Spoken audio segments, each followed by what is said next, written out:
परिषदेवर जावं अशी सर्वांची इच्छा होती। मात्र ठाकरेंनी एका सामान्य शिवसैनिकाला त्यांच्या जागी जाण्याची संधी दिली। उमेदवारी मिळताच अंबादास दानवे यांच्याकडून ठाकरेंचे आभार। विधान परिषद निवडणुकीवरून महाविकास आघाडीमध्ये बिघाडी, पक्षश्रेष्ठींशी चर्चा केल्यानंतर काँग्रेस उमेदवार घोषित करणार। ठाकरे उमेदवार नसल्यास काँग्रेसने उमेदवार देण्याबाबत आधीच भूमिका स्पष्ट केली होती। ठाकरेंची शिवसेना विधान परिषद लढत असेल तर राज्यसभा आम्हाला मिळावी।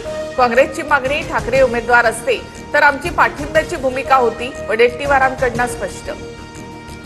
भाजप विधान परिषदेसाठी अतिरिक्त उमेदवार देणार असल्याची चर्चा। ठाकरे उमेदवार नसल्यामुळे महाविकास आघाडीत नाराजी। भाजप केंद्रीय पातळीवर चर्चा करण्याची शक्यता। सूत्रांची माहिती, राष्ट्रवादी आणि भाजपकडे अतिरिक्त मतं। शिवसेनेमध्ये पक्ष विलीन करण्यासाठी बच्चू कडू सकारात्मक। दिव्यांग आणि शेतकऱ्यांना न्याय मिळत असेल तर शिंदेसोबत जायला हरकत काय, पण नुसत्या आमदारकीसाठी सोबत जाणार नाही, बच्चू कडूंची भूमिका।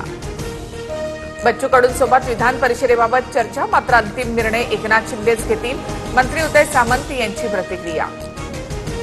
शिवसेनेकडून नीलम गोरेंना विधान परिषदेवर पुन्हा संधी मिळणार। सूत्रांची माहिती, पक्षातच त्यांच्या नावाला विरोध करणारा एक वर्ग सक्रिय, मात्र वरिष्ठ नेतृत्वाकडून गोरेंच्या नावावर सकारात्मक विचार। विधान परिषदेवर संधी न दिल्यामुळे भाजपचे संजय केनेकर नाराज असल्याची चर्चा। छाटले जरी पंख माझे पुन्हा उडेन मी, केनेकरांचं स्टेटस चर्चेत। केनेकरांना परिषदेवर भाजपकडून केवळ 13 महिन्यांसाठी संधी। विधान परिषदेसाठी राष्ट्रवादीच्या बैठकीत कोणत्याही नावावर एकमत नाही। अंतिम निर्णय सुनेत्रा पवारांनीच घेण्याची पक्षातल्या नेत्यांकडून विनंती। सुनेत्रा पवारच उमेदवार जाहीर करणार। सूत्रांची माहिती। बागेश्वर बाबांनी नागपूर पत्रकार संघामध्ये चमत्कार सिद्ध करावा, 80 लाख रुपयांचं बक्षीस देऊ। अंधश्रद्धा निर्मूलन समितीच्या श्याम मानव यांचं चॅलेंज।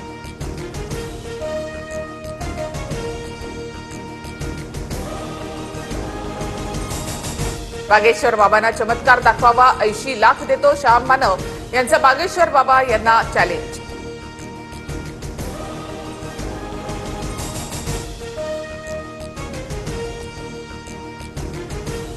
नागपुरात बागेश्वर बाबाचं श्याम मानव यांना आव्हान, मी 5 दिवस नागपुरात आहे, चमत्कार सिद्ध करा असं म्हणणाऱ्यांनी दरबारात यावं। बागेश्वर बाबाचा श्याम मानव यांच्यावर निशाणा। नरेंद्र दाभोलकर हत्या प्रकरणातील आरोपीला जामीन मंजूर।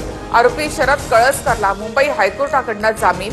दाभोलकरांची 20 ऑगस्ट 2013ला पुण्यामध्ये हत्या करण्यात आली होती। पुण्याच्या दौंड तालुक्यामधील नांदूरमध्ये सरपंच पदाच्या निवडणुकीत रुपाली चाकणकरांचे बंधू संतोष बोराटे यांचा पराभव। विशाल थोरात 304 मतांनी विजयी। विशाल थोरातकडून चाकणकरांच्या भावाचा 304 मतांनी पराभव। चांगल्या व्यक्तीला निवडून दिल्याबद्दल नांदूर गावकऱ्यांचे आभार। चाकणकरांच्या भावाच्या पराभवानंतर रुपाली ठोकरे पाटील यांनी डिवचलं। पश्चिम बंगालमध्ये विधानसभा निवडणुकीच्या दुसऱ्या टप्प्यातही रेकॉर्ड ब्रेक मतदान। संध्याकाळी 5 वाजेपर्यंत 90% मतदानाची नोंद। भवानीपूरमध्ये ममता बॅनर्जी विरुद्ध भाजपचे सुवेंदू अधिकारी यांच्यामध्ये प्रमुख लढत। संगमनेर तालुक्यातील बंधू राजेंद्र गडगेची न्यायालयीन कोठडीमध्ये रवानगी। गडगेला 14 दिवसाची न्यायालयीन कोठडी। जामिनासाठी अर्ज करणार। 6 आरोपी असलेले 2 आरोपी आणि गडगेची मुलगी अद्याप फरार।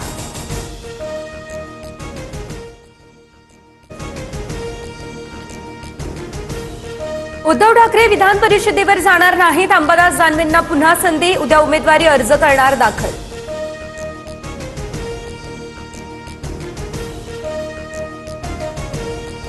उद्धव ठाकरे यांनी विधान परिषदेवर जावं अशी सर्वांचीच इच्छा होती, मात्र ठाकरेंनी एका सामान्य शिवसैनिकाला त्यांच्या जागी जाण्याची संधी दिली। उमेदवारी मिळताच अंबादास दानवेंकडून ठाकरेंचे आभार। विधान परिषदेसाठी काँग्रेसही उमेदवार देणार। हर्षवर्धन सपकाळ सध्या दिल्लीमध्ये पक्षश्रेष्ठींसोबत चर्चेनंतर नाव जाहीर करणार।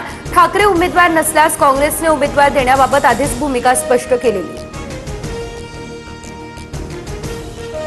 दिव्यांग आणि शेतकऱ्यांना न्याय मिळत असेल तर शिंदेसोबत जायला हरकत काय, पण नुसत्या आमदारकीसाठी सोबत जाण्या इतका नालायक नाही। प्रहार पक्ष शिवसेनेमध्ये विलीन करण्याच्या चर्चांवर बच्चू कडू यांची भूमिका।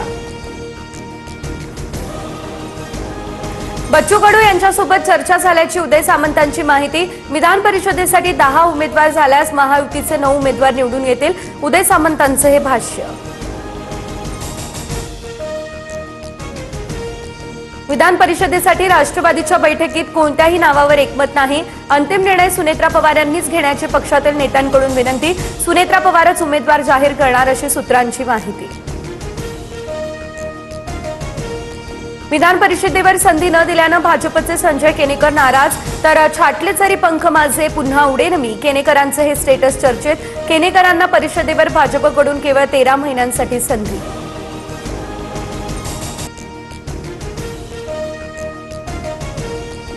जळगावच्या धरणगाव तालुक्यातील वराड खुर्दजवळ भीषण अपघात. टायर फुटल्यानं झालेल्या अपघातामध्ये 3 जणांचा मृत्यू. मृतांमध्ये नववधूचाही समावेश. 6 जण गंभीररित्या जखमी. नाशिकमधल्या वृक्षतोडीवर हरित लवादाकडून 19 जूनपर्यंत स्थगिती कायम.